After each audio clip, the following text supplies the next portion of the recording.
50 रुपयांनी गॅसच्या किमती वाढल्या. तो टेरिफचा परिणाम आहे की नाही मला माहीत नाही.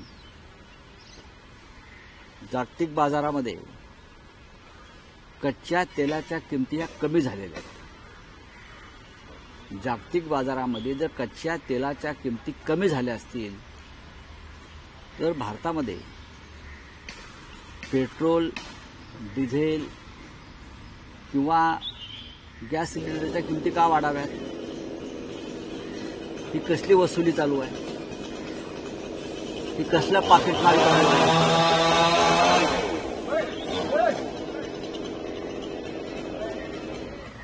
म्हणजे एका बाजूला जागतिक बाजारात कच्च्या तेलाच्या किमती जर खाली येत असतील तर त्याचा फायदा आमच्या ग्राहकांना खाली मिळायला पाहिजे. आणि त्या जर मिळत नसतील तर भारतासारख्या देशामध्ये निर्मला सीतारामन या महागाईमध्ये आणखीन तेल ओतण्याचं काम करतात. 50 रुपये सिलेंडरची वाढ झाली. लाडका बहिणींचं बजेट परत कोलमडलं.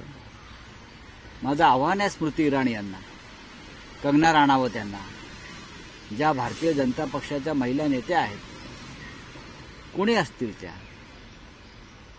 स्मृती इराणी यांना आम्ही आमंत्रित करतोय आंदोलनासाठी. आमचं नेतृत्व करावं त्यांनी महिलांचं.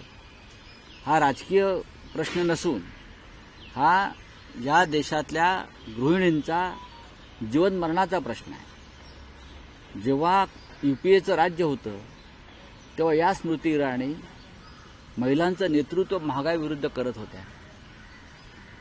आणि रस्त्यावर सिलेंडर टाकून बसल्या होत्या.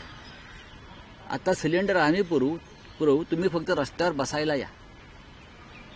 आणि अशा प्रकारचं आंदोलन शिवसेना करणार आहे. राज्यातलं काँग्रेस असं म्हणतंय की जर कच्च्या तेलाच्या किमती जागतिक बाजारपेठात कमी झाल्या असतील तर पेट्रोल 51 रुपये प्रति लिटर आणि डिझेल 41 रुपये प्रति लिटर करावं, अशी तुमची सुद्धा तशी प्रकारची मागणी आहे. नक्कीच. ज्या हिशोबात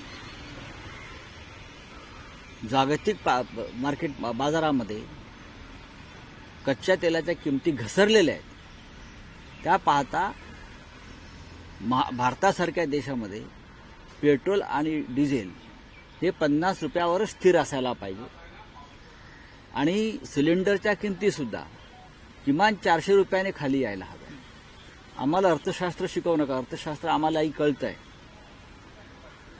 या देशामध्ये प्रत्येक बाबतीमध्ये सामान्य माणसांची, गृहिणींची लूट सुरू आहे. निवडणुका आल्या की एखाद्या लाडक्या बहिणीसारखं योजना आणायची, 4 महिने राबवायची आणि मग त्या लाडक्या बहिणींनाही वाऱ्यावर सोडायची. लोकशाही मराठी ऐका, पहा, जागरूक रहा.